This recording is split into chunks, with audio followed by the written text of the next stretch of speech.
Bienvenue sur la scène agro, un balado produit par Agro-Québec Média et présenté par FAC, pour les acteurs de l'industrie et les mordus d'agroalimentaire. Nous partageons l'actualité, des entrevues exclusives, des dossiers, portraits d'entreprises et plusieurs sujets liés à ce secteur représentant un véritable moteur pour l'économie du Québec. Bonne écoute. Ici Lionel Levac. Le titre de personnalité du monde alimentaire 2022 a été décerné à Pierre Rivard. Le Conseil de la transformation alimentaire du Québec, le CETAC, salue ainsi la grande implication de cet homme d'affaires au sein de l'industrie et qui, par ailleurs, a connu de grands succès dans les diverses entreprises où il a occupé de hautes fonctions. Pierre Rivard est aussi reconnu pour ses grandes valeurs humaines et familiales.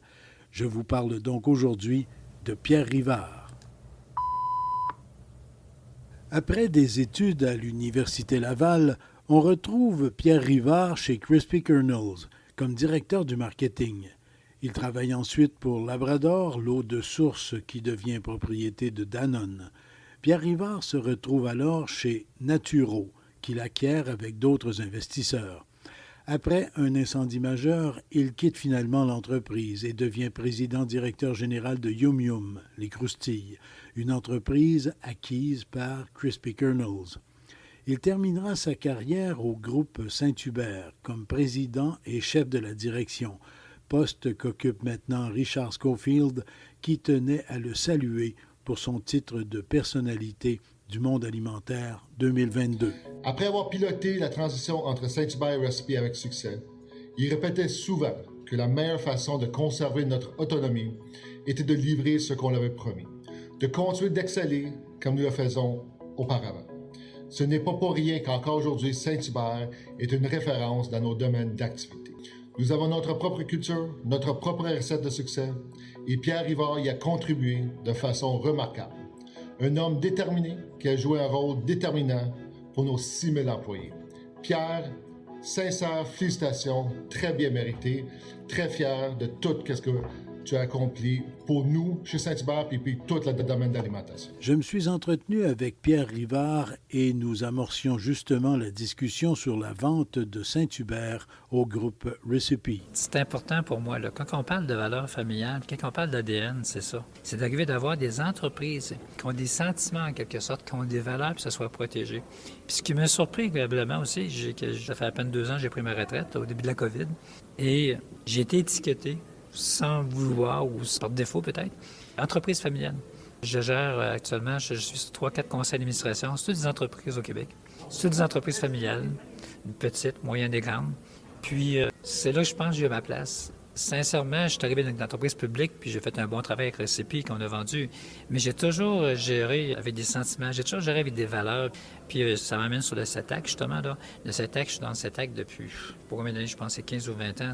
Puis j'aime les gens qui composent le CETAC. C'est des gens qui ont parti de leur entreprise, qui veulent développer leur entreprise, qui tiennent à leur personne, qui veulent pas nécessairement que faire un coup d'argent. Oui, on est là pour, évidemment, on est là, puis c'est ça que les Québécois, des fois, si on regarde l'histoire ancienne, là, c'est comme si faire de l'argent, ça c'était méchant.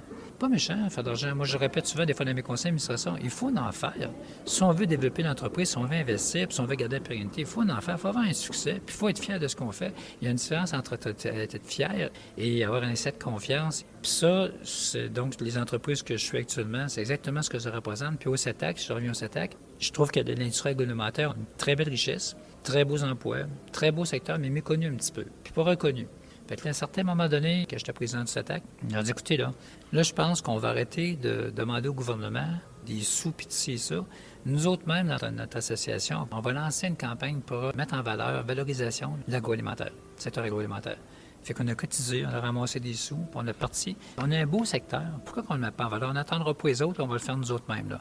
Fait qu'on a mis les nombres d'emplois qu'on faisait, le pourcentage de ce qu'on apportait comme PIB, les retombées économiques qu'on avait. Fait qu'on s'est monté un langage d'affaires en quelque sorte, puis qui prouve à quel point cette industrie-là est importante pour le Québec. Puis ça a été un succès Puis je regarde, puis ça, je suis pas seul, là, du tout. Je me mettrai pas de mérite à moi-même, c'est pas ça. Mais j'ai vécu cette période-là où on s'associe à un groupe ensemble d'entreprises, puis qui a pris ça, puis le SATAC aujourd'hui, puis grâce à plusieurs personnes qui ont passé avant moi, Jean Gattuso, on prenait plusieurs, Daniel Villefort, Martin Lemoine, c'est des dirigeants d'entreprise, là. Tout ça, ces gens-là ont semé des graines, ce qui fait qu'aujourd'hui, le SATAC est reconnu comme l'association la plus forte au niveau agroalimentaire au Canada. Au Québec, évidemment. Fait qu'à toutes les fois qu'il y a des décisions politiques qui peuvent se prendre, à toutes les fois il y a des orientations, des aides, mais évidemment, on passe par le CETAC qui est reconnu actuellement. Fait que ça me tient à cœur. Puis d'ailleurs, je suis encore président sortant du CETAC là, pour encore 1 an. Je reste là, j'étais président avant. Puis j'aime ça. J'aime les gens qui m'entourent, j'aime le monde qui sont là, j'aime le succès que ces gens-là amènent, puis dans l'humanité qu'ils l'apportent. Puis moi, je me considère un petit peu comme ça, puis c'est ça qui vient chercher. Fait que je suis arrivé dans l'industrie, pour répondre à votre question, est-ce que c'est par défaut? Peut-être, dans le sens que je me considère comme quelqu'un, pas nécessairement notre entrepreneur, oui, gestionnaire, oui aussi, mélange des deux. J'aime le monde, par contre. Je sais que je suis pas à l'aise dans ça. J'ai fait une petite incursion dans le pharmaceutique quelques années. J'ai pas aimé ça, je suis sorti. Je peux pas vous dire que je viens d'une terre agricole. J'ai pas eu des parents de ce secteur-là du tout. Mais c'est ce qui m'a amené un peu à tout ça. Et Pierre Rivard, et là, je vais révéler un peu des petits secrets parce que je me suis informé à votre sujet. Les gens disent, Rivard, un bon gars. Ben, merci. C'est que j'aime le monde. J'aime les gens. Je suis quelqu'un de famille.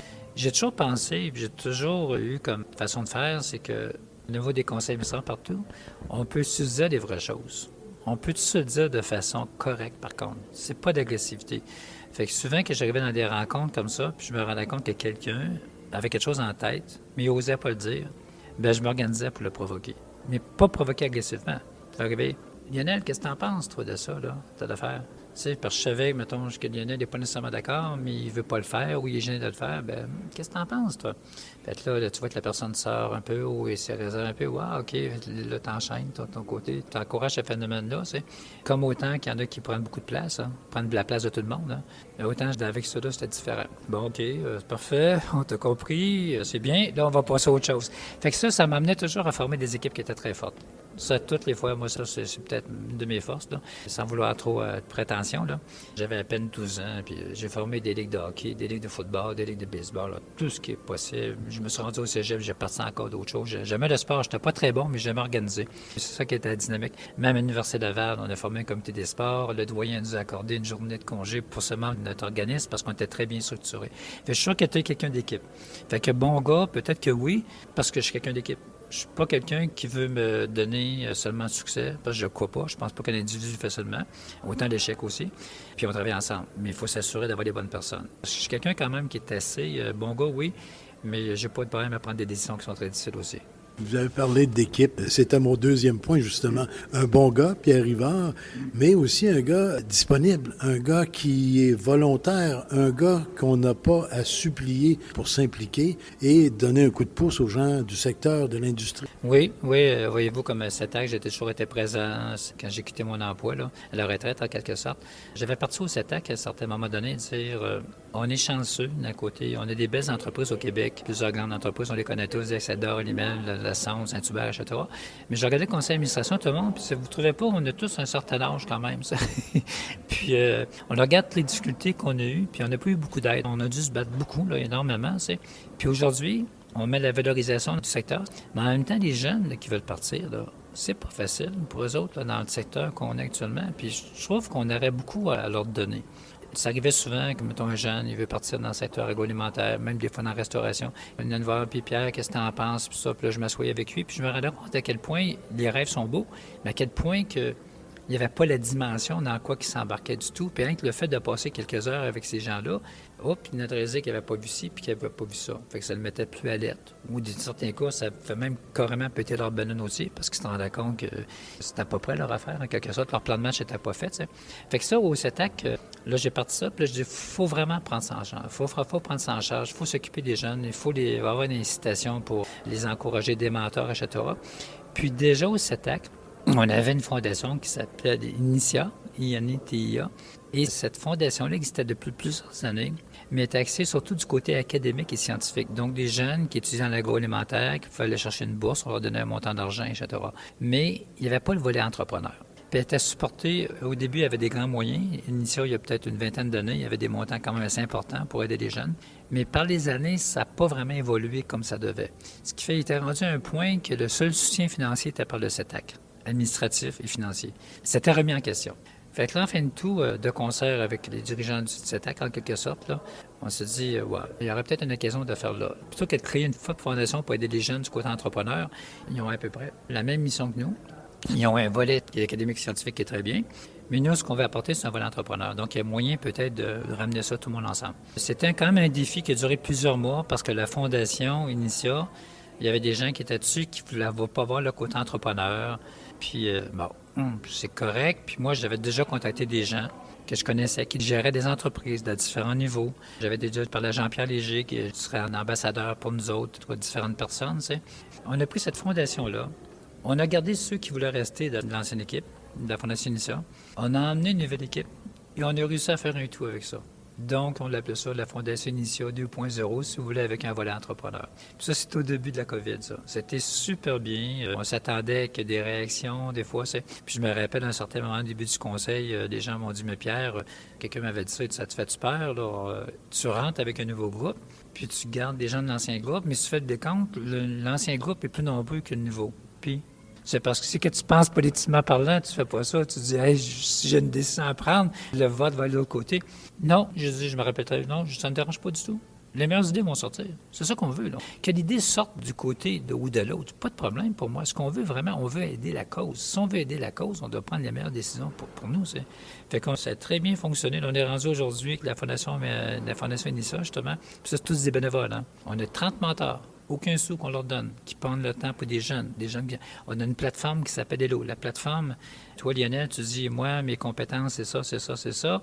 Puis ce que je suis intéressé, c'est ça, ça. Le jeune rentre en même temps sur la même plateforme. Lui dit, moi, ce que j'ai besoin, c'est telle chose. Et là, on fait l'association entre les deux. Donc, on a 30 mentors qui consacrent leur temps. Ça peut être 1 heure, 2 heures, 3 heures par mois pour diriger ces gens-là. Jusqu'en date d'aujourd'hui, il doit y avoir à peu près 25 DIAD associations d'un entrepreneur avec un mentor. On en a 4 qu'on vient de terminer. Fait que les jeunes ont pris leur place, ils ont créé leur compte en compagnie, puis ils volent leurs propres ailes à un certain moment donné. Fait que ça va super bien, ça va donner nos espérances. Puis ça me fait plaisir parce que je redonne, en quelque sorte, à des jeunes qui ont l'occasion. Puis, c'est un beau succès. C'est pas fini. On va donner des bourses maintenant. Là, on est rendu, je pense, à pas loin de... On vise 100 000 de bourses des entreprises. On va rencontrer nos jeunes qui se présentent chez nous, qui vont être mentorés ou qui veulent faire leur entreprise. Puis là, on va leur dire, bien, écoutez, on a même des bourses. Puis, un bon succès. J'ai beaucoup de support. Mais encore une fois, peut-être que le fait d'avoir... pas qu'un bon réseau de contacts, là. Quand la cause est bonne, si je vous approche, moi, puis vous me faites confiance, puis j'ai quelque chose à vous dire, regardez les réalisations, bien, je pense vous en embarquer. C'est ce qu'on fait avec Initia. Fait que je suis fier de ça, entre autres. En terminant, Pierre Rivard, le secteur agroalimentaire, une évolution assez rapide quand même ces dernières années, des perspectives aussi très reluisantes d'une certaine façon, mais avec toutes sortes de défis, là. Le défi des technologies, le défi de la concurrence, le défi des marchés internationaux que l'on remet en question. Il y a toutes sortes de choses comme ça. Le défi de la main-d'œuvre, c'en est un également. Comment vous voyez ça? Est-ce que vous êtes optimiste là, face à tout ça? Je dirais que je suis très optimiste. Je serais optimiste. On a vraiment un très beau secteur. Un secteur qui s'est pris en main, qui a passé un autre virage dans le sens que l'automatisation et la robotisation est très présente. Je trouve qu'on est un secteur aussi qui est beaucoup d'imagination, puis le côté entrepreneur très, très fort. Et on a beaucoup de ressources au Québec. C'est reconnu. Puis je pense que le syndrome... Bon, j'ai un certain âge, je suis vieux, là. Mais on est passé à notre étape. Une étape parce qu'on est fiers de ce qu'on est. On a des richesses, des ressources naturelles, évidemment, mais on a également aussi un savoir qu'on a. Puis, on a toujours été habitué dans un contexte quand même peut-être plus difficile, parce que le Québec, c'est quand même petit versus le Canada, versus, petit. Le Canada, c'est moins petit, mais versus l'Amérique du Nord, c'est. Fait que nos valeurs, il a toujours fallu se battre pour les mettre en force. Puis moi, ce que je remarquais toujours, je regarde les grandes entreprises qui ont réussi au niveau mondial. Là. Quand tu réussis au Québec, dans un marché qui est quand même relativement petit au niveau de population, bien, tu peux réussir à bien des endroits. Fait que moi, dans le secteur agroalimentaire, je le vois un peu comme ça. On est ressources naturelles, on est compétences. Ce qui est intéressant aussi, ce qu'on remarque dans la Fondation Initia, entre autres, on trouvait que les jeunes, au début, on n'était pas le marché le plus hot, si on veut. C'est pas un marché high-tech. Fait que si on dit, y a-t-il des gens qui vont venir travailler chez nous? Il me semble que pour eux autres, l'alimentation, c'est quoi? La transformation alimentaire ou quelque chose, c'est quoi? C'est rural, c'est moins intéressant. Ben là, je vous dis une chose, là, c'est rendu beaucoup plus à la mode. Je vous dirai pas très à la mode, mais beaucoup plus à la mode. Fait que je vois donc de beaucoup plus d'intérêt. Puis quand je peux conclure un peu sur ça, avec tout ce qui se passe à travers le monde aujourd'hui, notre gouvernement a parlé beaucoup d'autonomie alimentaire, hein. Nous, on en parle depuis longtemps. On est également au niveau du CETAC, là. Mais l'autonomie alimentaire là, va devenir, pas seulement chez nous, mais à bien des endroits. Là. Quand on regarde ce qui se passe en Ukraine et en Russie, là, l'Ukraine, qu'on considérait jadis le grenier de l'Europe, là, avec du blé, puis etc., ben nous, on a du blé, on est bien de ressources. Fait, autrement dit, le phénomène de mondialisation qu'on a eu pendant des années va peut-être revenir un petit peu différent aujourd'hui. Là. Les gens vont peut-être dire c'est le temps là, d'encourager notre producteur local. Ben, on l'a vu depuis des années quand même, cet encouragement-là. Là. Mais je pense que ça va encore emmener vraiment une explosion ou une expansion de notre industrie actuellement. Moi, je suis très optimiste. Ouais. Et là-dessus, Pierre Rivard, félicitations pour ce titre de personnalité du monde agroalimentaire 2022. Et puis, bonne chance pour la suite, parce que c'est pas fini pour vous. Là. Bonne question. Mon épouse serait ici, elle dirait, c'est sûrement pas fini. Moi, je vous dirais, je sais pas, je fais attention parce que, vous savez, on n'a qu'une vie à vivre d'un côté. Là, je regarde un homme qu'on connaît très bien, qui est Régent Nadeau, qui est avec Olimène, qui tout d'un coup, qui passe. Bon, ça fait réfléchir. Je suis en santé, ça va bien, j'ai 3 filles, j'ai un petit-fils, c'est son premier anniversaire aujourd'hui, justement. Fait, je veux profiter de la vie, je veux profiter des voyages. J'en ai pris plus que je pensais parce qu'on ne pouvait pas voyager, la pandémie est arrivée. Là, j'ai le goût de voyager un peu. Mais c'est certain que j'ai toujours été un homme d'action. J'ai toujours aimé bâtir quelque chose avec des gens. Fait ce côté-là, je vais le garder. Comment? Ben là, je vais le voir au cours des prochaines années. Merci beaucoup, Pierre Rivard. Ça fait plaisir, M. Lionel. Merci. Au tout récent congrès du Conseil de la transformation alimentaire du Québec, on honorait donc Pierre Rivard, qui s'adressait ainsi aux participants. Je vous remercie sincèrement, tous et toutes, de m'attribuer une si grande reconnaissance. On est vraiment une industrie, on peut être fier de ce qu'on fait. On a le droit d'être fier de ce qu'on fait. Ici Lionel Levac. Dans de prochains reportages, je reviendrai sur le congrès du Conseil de la transformation alimentaire. Au revoir. Vous avez aimé ce contenu? Suivez la scène agro pour rester à l'affût de l'actualité agroalimentaire. Merci et à bientôt.